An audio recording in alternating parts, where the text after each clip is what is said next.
গোপাল ভট্টাচার্য মহাশয়ের লাইভ অনুষ্ঠানটি দেখুন প্রতি মঙ্গলবার সন্ধে 6:35, প্রতি বুধবার বেলা 12:05, প্রতি শনিবার সন্ধে 6:35 এবং প্রতি রবিবার বেলা 12:05 একমাত্র সিটিভিএন প্লাস চ্যানেলে। স্বাগতম। আমার অতিথি ভারতবর্ষের একজন প্রথিত যশা অ্যাস্ট্রোলজার এবং পণ্ডিতরা বললাম এই কারণে যে তাদের পাণ্ডিত্য, শিক্ষা, শিক্ষক এবং তার বংশানুক্রমিক তাদের যে শিক্ষা লাভ বা শিক্ষা দান সেটা হয়েছে। এবং দ্বিতীয় কথাটা হচ্ছে যে তিনি আজকে খুব একটা ইন্টারেস্টিং কথা বলছিলেন আমার সঙ্গে একটু আগে, যে দেখুন প্রসূনদা, পৃথিবীতে এমন অনেক ঘটনা ঘটে যেটার ভবিষ্যৎবাণী করলে আমি নিজেই ব্যথিত হই, আবার অনেক সময় আনন্দ লাগে। তার বক্তব্য ছিল 14 তারিখ is a colourful day and numerous day, মানে সেটা অনেকের ক্ষেত্রে ক্ষতিও। আমরা গতকাল রাজনীতি দেখলাম, গতকাল ইডেনের দীর্ঘদিন বাদে টেস্ট ম্যাচে বিশ্ব চ্যাম্পিয়ন সাউথ আফ্রিকাকে 200 আগে গুটিয়ে দেওয়া হলো। ভারতীয় দলের অধিনায়ক ইনজিওর্ড হয়ে hospital, this the first occasion, ভাবা যাচ্ছে না। এবং রাতে বড়বাজারের সামনে আগুন লেগে মানে ছাই হয়ে যাওয়ার মতন দুর্ঘটনা। তিনি বলেন যে যেটা খারাপ সেটা আমার কাছে খারাপ লাগে, সেই জন্য আমি পট করে সবসময় ভবিষ্যৎবাণী করতে চাই না। বাট তার মুখ থেকে বেরিয়ে আসে নির্গত একটা দিন, সেই দিনটাকে নানান ধাপে বা নানান লেয়ারে যদি ফেলা যায় তাহলে অসাধারণ। সো কনগ্রাচুলেশন প্রিয় গোপাল ভট্টাচার্যজি। এবং আজকের যে অনুষ্ঠান সেটা স্যারের কাছে আমি সরাসরি বলবো যে এই একটা টাইম স্প্যান যাচ্ছে, আপনি তো একটা মারাত্মক বিস্ফোরক কথা বলে গেলেন। তা আমি 3টে ইয়ের কথা বলছি, গ্রহের কথা বলছি, যারা বকরি হলে কি কি সমস্যা হতে পারে। একটা শনি, বৃহস্পতি এবং বুধ। এ যাবৎ পর্যন্ত ইলেকশনের ব্যাপারে আমি যা রেজাল্ট দিয়েছি আপনার সঙ্গে বসেই দিই, কোনোদিন কোনো রেজাল্ট কিন্তু আমার ফেল হয়নি। লোকসভা, বিধানসভা, এমনকি এই বিহারের বিধানসভা নিয়েও আমি যা বললেন তো, হ্যাঁ, কোনোদিন ফেল হয়নি। আমি পশ্চিমবঙ্গের ইয়ে নিয়ে বলবো, হ্যাঁ, পশ্চিমবঙ্গের কিন্তু মানে এখন আমি বিচার করিনি ওয়েস্ট বেঙ্গলের ক্ষেত্রে, তো আমি কয়েকটা দিনের মধ্যেই বলবো।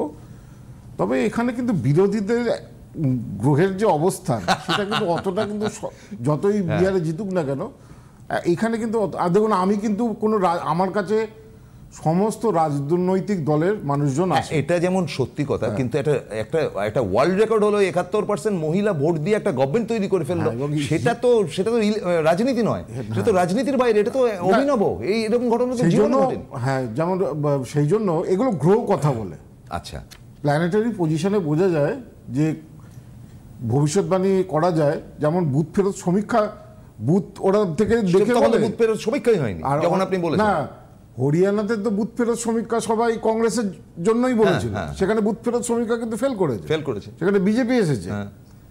তো গ্রহগত পজিশন থেকে বোঝা যায়। আমি বলবো 2026 আমাদের পশ্চিমবঙ্গে কে আসছে বিধানসভা নির্বাচনে। আর সেটা আপনি 2021-এ কিন্তু স্ট্রেট যখন সবাই উল্টো দিকে গিয়েছিল তখন মাননীয় গোপাল ভট্টাচার্য কিন্তু দাপটে ওই পাশের একটা ইয়েতে আমরা প্রোগ্রাম করতাম, টেবিল চাপড়ে আপনি বলেছিলেন, এবং সেটা শুনে অনেকেই বলেছিল হ্যাঁ বড় বড় কথা, হ্যাঁ না তা না। আমি বলছি আপনাদের প্রফেশন বলে এত বড় কথাটা বলে দিল ভোটের আগে, তো সেটা একদম ঝামা ঘষা উত্তর। কিন্তু 2021-এ কি অবস্থা ছিল আমাদের ওয়েস্ট বেঙ্গল, এটা অসম্ভবকে আপনি সবাই ভেবেছিল যে বিজেপি চলেই আসছে। হ্যাঁ, আমি বলেছিলাম যে দেখুন প্রসূনদা তৃণমূলই জিতবে, বিরাট জিতবে বলেছে, বিরাট ব্যবধানে। 2026টাও আমি বলবো। তার আগে 3টে গ্রহ নিয়ে বলি, যে 3টে গ্রহ শনি, বৃহস্পতি গ্রহ বক্রী, 3টে গ্রহ বক্রী। বক্রী মানে কি? বক্রী মানে হচ্ছে, দেখুন আমরা জ্যোতিষে যখন ক্যালকুলেশন করি যে আপনার বিয়েটা কখন, চাকরি কখন, ভালো সরকারি চাকরির যোগ আছে কিনা, বিয়েটা কোন সময় হবে, কোন সময় আপনার টাইম, আমি যেমন অ্যাকিউরেট লিখে দিই প্রত্যেককে যে আপনার এই সময়ের মধ্যে বিয়ে হবে বা এই সময়ের মধ্যে চাকরি হবে। তো আমরা এই যে গণিতের পার্টটা বিচার করি, আমরা তো পৃথিবীর ওপরে রয়েছি, তো পৃথিবীর সঙ্গে অন্য গ্রহের যে মুভমেন্ট সেটার উপর আমরা বিচার করি যে কখন কি ঘটনা ঘটবে। এখন মনে করুন পৃথিবী একটা ট্রেন, এখন যেমন শনিটা বক্রী রয়েছে, শনি একটা ট্রেন, এই দুটো ট্রেন একসঙ্গে চলছে তখন এটা ডাইরেক্ট। কিন্তু যখনই একটা গ্রহ যখন একটু বেলাইন হলো বা তাকে একটু ঘুরে যেতে হলো, তখনই আগের গ্রহটা পৃথিবীর সাপেক্ষে তাদের গতিটা পিছিয়ে পড়ে। কোনো বক্রি মানে কোনো গ্রহ পেছন দিকে হাঁটে না, কিন্তু পেছন দিকে চলে না, কিন্তু দুটো ট্রেন একসঙ্গে চলছিল। হ্যাঁ, একটা যাচ্ছে শতাব্দী, একটা যাচ্ছে রাজধানী। তো অনেকটা যাওয়ার পরে শতাব্দীটাকে একটু ঘুরিয়ে দেওয়া হলো, বেলাইন হয়ে গেল, মানে এটা কর্ড লাইন দিয়ে গেল, তার রাজধানী এগিয়ে গেল। তেমন আমাদের পৃথিবীর যে কক্ষপথটা সেটা কিরকম, এরকম তো। তাহলে যখন একটা গ্রহ যদি একসঙ্গে চলতে চলতে পৃথিবীর যে কক্ষপথ সেটা ছোট আর ওর কক্ষপথটা বড়, তা এই তখনই গ্রহটাকে আমরা বলি রেট্রোগেট। রেট্রোগেট মানে সোজা কথা বেলাইন, একই দিকে চলছে, তাকে আর একটু ঘুরে যাওয়ার জন্য তাকে রেট্রোগেট বলা হচ্ছে। তো শনি, বৃহস্পতি, বুধ অনেক দিন পর এই তিনটে গ্রহ একই সঙ্গে বক্রী অবস্থায় রয়েছে। শনি 28শে নভেম্বর বক্রী ত্যাগ করছে, আর বুধ, এখন তো শনি বক্রী, বুধও বক্রী, বুধ 29শে নভেম্বর বক্রী ত্যাগ করছে। মানে শনি যেদিন ডাইরেক্ট হচ্ছে, ভালো হচ্ছে, বক্রী মানে হচ্ছে কিছুটা সমস্যা দিয়ে যাবে, খারাপ কিছু দিয়ে যাবে। 28শে নভেম্বরের পরে শনি মার্গী হচ্ছে, 29শে নভেম্বরে বুধটা মার্গী হচ্ছে, আর 11ই মার্চে বৃহস্পতি মার্গী হচ্ছে। এর ফলে কোন রাশির সৌভাগ্য আসবে আর কোন রাশিকে ভোগাবে সেই নিয়ে আমি বলবো। মনে এটাকে ফোনে আমি একটু দেখে নিচ্ছি। হ্যালো, নমস্কার স্যার, আপনাদের দুজনকেই নমস্কার। আমি অঙ্কিতা দে বলছি। আমি স্যারের কাছে 2010 সাল থেকে দেখাই, মানে আমার পড়াশোনা, কেরিয়ার সব স্যারের হাত ধরেই হয়েছে। তোমার এখন বয়স কত? বয়সটা কত? 28। 2010 মানে 15 বছর আগে, যখন তুমি 13 বছর বয়সে ছিল তখন ও আমার কাছে, মানে স্কুলের ছাত্রী যখন ছিল। স্যার হ্যাঁ, যখন বাবা মা নিয়ে গেছিল। এখন এইটা কিন্তু একদম মানে সঠিক বয়সে যাওয়া হয়েছিল। কিন্তু আচ্ছা, তার কাছে গিয়ে কি উন্নতি হলো একটু শুনি। স্যার আমি তখন তো ছোট ছিলাম, পড়াশোনা ঠিকঠাক কেমন করতাম জানি না। তারপরে বাবা মা নিয়ে গেল, তারপরে মাধ্যমিক, দেন এইচএস, দেন মাস্টার ম্যাথমেটিক্সে। এখন আমি একটা, আপনি তো সাংঘাতিক পড়াশোনায় দেখছি। স্যারের আশীর্বাদে যা হয়েছে। আপনার আশীর্বাদে না, আমার আশীর্বাদে না, আমি সবসময় বলি মা তারার আশীর্বাদে। স্যারের আশীর্বাদে খুব ভালো লাগছে। এখন স্যার একটু ফ্লারিশমেন্ট, এটাই একটু জানার। Date of birth 22/4/97। 22/4/97। সময় সন্ধ্যাবেলা 6টা 27। সন্ধ্যাবেলা 6টা 27। কোথায় জন্ম? কলকাতায়। সন্ধ্যে 6টা 27 তো? হ্যাঁ স্যার। জন্মবার মঙ্গলবার, তুলা লগ্ন, তুলা রাশি। দেখো এখন 3টে গ্রহ বক্রী, তার তুলা রাশির উপরে কি প্রভাব পড়ছে তুমি দেখবে। এই সময়টা তোমার শরীর নিয়ে মাঝে মাঝে একটা ঝামেলা হবে। ওটা নিয়ে আমি ভুগছি বললাম। তুলা 3 গ্রহ বক্রীর ফল প্রথমে তুলা রাশি দিয়ে শুরু করলাম। তুলা রাশির বেশিরভাগই এখন দেখা যাবে হেলথ নিয়ে কিছু না কিছু সমস্যা চলবে। হেলথের কি সমস্যা চলছে? হ্যাঁ, মানে আমার একটু হালকা বিলিরুবিনটা বেশি ধরা পড়েছে। এটা সিরিয়াস। তোমার কারোর ক্ষেত্রে বিলিরুবিন, কারোর ক্ষেত্রে দেখা যাবে মহিলাদের ক্ষেত্রে গাইনোকোলজিক্যাল প্রবলেম। বিলিরুবিন হাই মানে তো ভেরি, তোমাকে খুব সচেতন হতে হবে। খুব খারাপ, মানে একটু বাউন্ডারিতে ধরা পড়েছে স্যার, ওটাই একটু চিন্তার ব্যাপার। মিষ্টি কম খাও, গুলঞ্চ খাও। গুলঞ্চ হচ্ছে জানো তো, হ্যাঁ গুলঞ্চের সাংঘাতিক। আর গুলঞ্চের যে ডাল না, ওই ডালটাকে সকালবেলা একটুখানি উষ্ণ জলে ফুটিয়ে ছাঁকনিতে ছেঁকে নিয়ে যদি হাফ কাপ করে প্রত্যেকদিন খালি পেটে খাওয়া যায়, যত ধরনের পেটের রোগ আছে সব সেরে যায়। এমনকি ডায়াবেটিস, সুগার, এই যে বিলিরুবিন হাই, এদের জন্য গুলঞ্চকে বলা হয় মানে অমৃত সমান। হ্যাঁ, আর গুলঞ্চ সব থেকে কত কাছে শরীরকে ডিঅক্সিফাইড করে, মানে ডিটক্স, যেটাকে আমরা ডিটক্সিং, মানে সেটাকে বের করে দেওয়া, বাজে জিনিসগুলোকে বের করে দেওয়া। হ্যাঁ, তো সে যাই হোক, তোমার ক্ষেত্রে আমি যেটা বললাম প্রথমে, তোমার রাশি ধরেই বললাম, লগ্ন রাশি 1। তুমি চাকরি করছো তো? হ্যাঁ করছি। এখন দশা চলছে তোমার বৃহস্পতির দশা। তো বৃহস্পতির দশায় মঙ্গলের অন্তর্দশার পরে আরও ফ্লারিশমেন্ট ভালো হবে। 19শে নভেম্বর 2028 থেকে বৃহস্পতির দশায় মঙ্গলের অন্তর্দশা শুরু হবে। ওটা কিন্তু তোমার গোল্ডেন টাইম। এই সময় নতুন বাড়ি হতে পারে, নতুন ফ্ল্যাট কিনতে পারো। হ্যাঁ, আচ্ছা ভালো কিছু হতে পারে। শরীরটা মানে মেজর কোনো প্রবলেম নেই তো? এখন প্রবলেম নেই, কিন্তু পরবর্তীকালে হেলথ নিয়ে সমস্যা আসবে, শরীরের জায়গাটা সমস্যা আছে।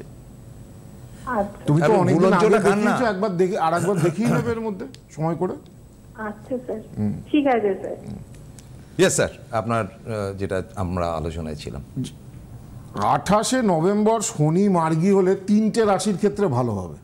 সেই 3টে রাশি কি, কিছু না কিছু ভালো হবে। হয় চাকরির ব্যাপারে কোনো গুড নিউজ, বা নতুন চাকরি পেতে পারেন, বা আর্থিক দিক থেকে আপনি যে কাজটা আটকে রয়েছিল সেই কাজটা থেকে উদ্ধার হবে, মুক্তি হবে, বা মামলা মোকদ্দমা চললে জয় হবে, বা যাদের দীর্ঘদিন ধরে সন্তান হচ্ছিল না সন্তান হতে পারে, বা চাকরিতে ট্রান্সফার যারা চাইছিলেন, চাকরি চেঞ্জ করতে পারে। সেই 3টে রাশি কি, মিথুন, কন্যা এবং মকর।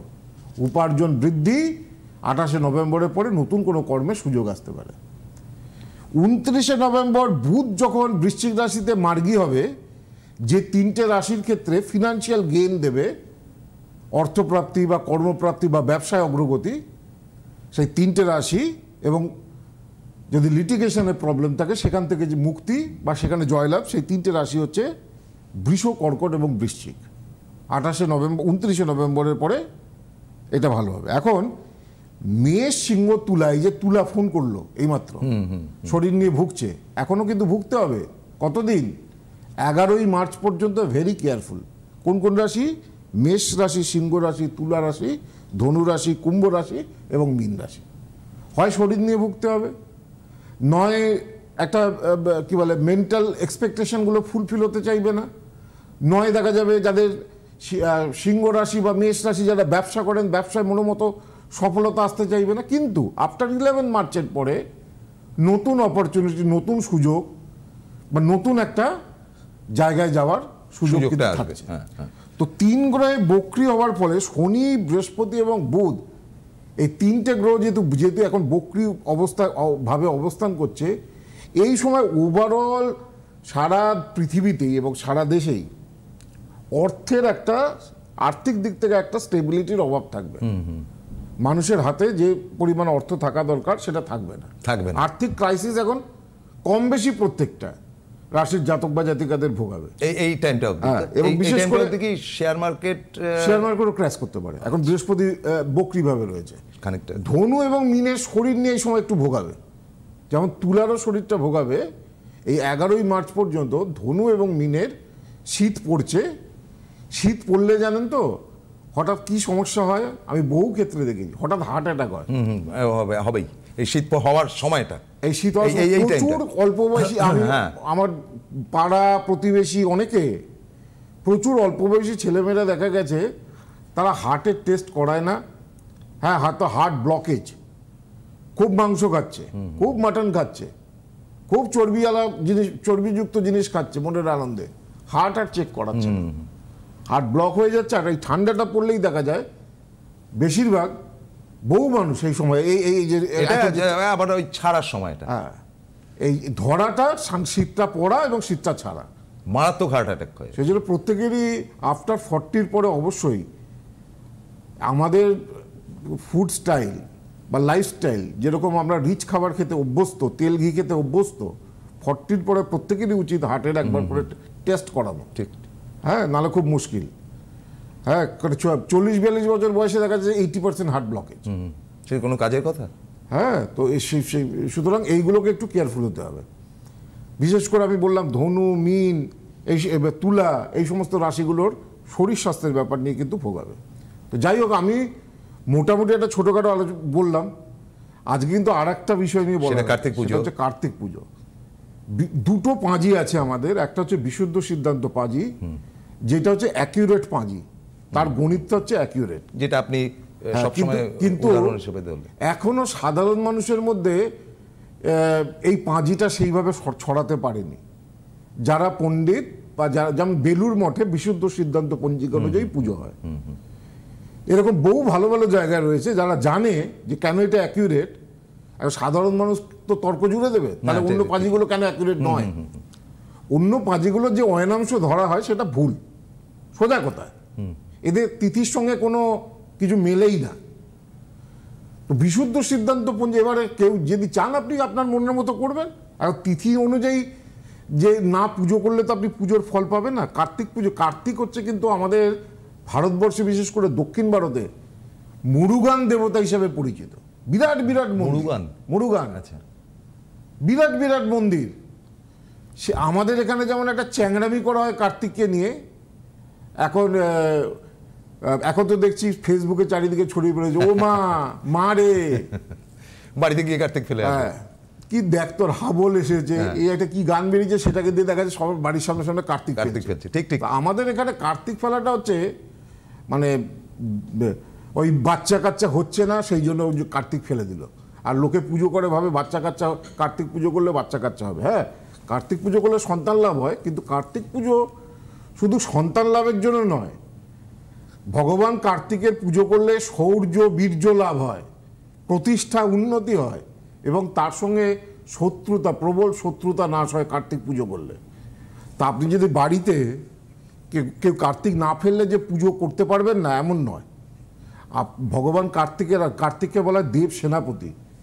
শৌর্য বীর্য প্রতিষ্ঠা উন্নতি শত্রুতায় জয়লাভ করা কার্তিক পুজো করলে। তো আপনি বাড়িতে এমনিও ছোট কার্তিক ঠাকুর এনে আপনি পুজো করতে পারেন।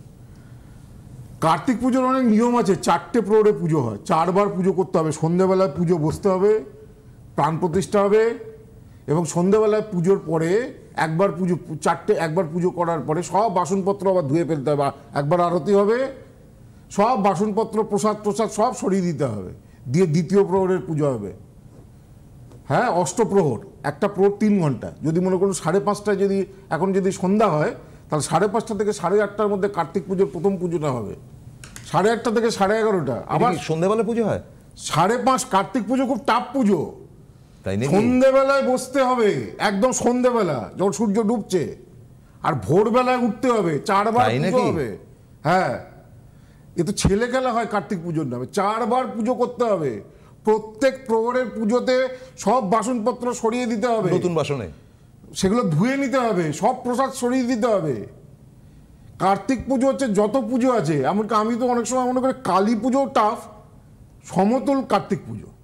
বাবা, যদি প্রপার ওয়েতে যদি কার্তিক পুজো 12টা ভোজ্য দিতে হয় কার্তিক পুজোয়, 4 বার পুজো হবে। সকালবেলা সন্ধ্যা থেকে পুজো হবে, সন্ধ্যেবেলা সকালবেলা, পরের দিন সকালবেলা গিয়ে হোম হবে, তারপরে কার্তিকের ঘট বিসর্জন হবে। 4 প্রহরে পুজো করতে হয়, 4 বার। কঠিন নিয়ম। কার্তিক পূজা তো ছোটখাটো ব্যাপার নয়। কার্তিকই বোধহয় একমাত্র পুরুষ যার রাত্রে সন্ধ্যেবেলা পুজো হয়, বাকি তো সব পুরুষ। দেখুন শিব বলুন, গণেশ বলুন, বলুন, সব সকালে। এটা আমাদের এখানে এই নিয়মটা প্রচলিত আছে, কিন্তু দক্ষিণ ভারতে এরকম নয় যে রাত্রেই পুজো হয়। দক্ষিণ ভারতে দিনের বেলাতেই কার্তিক পুজো হয়, দিনের বেলা। হ্যাঁ, আর তাদের মুরুগান তিথি তাদের আলাদা।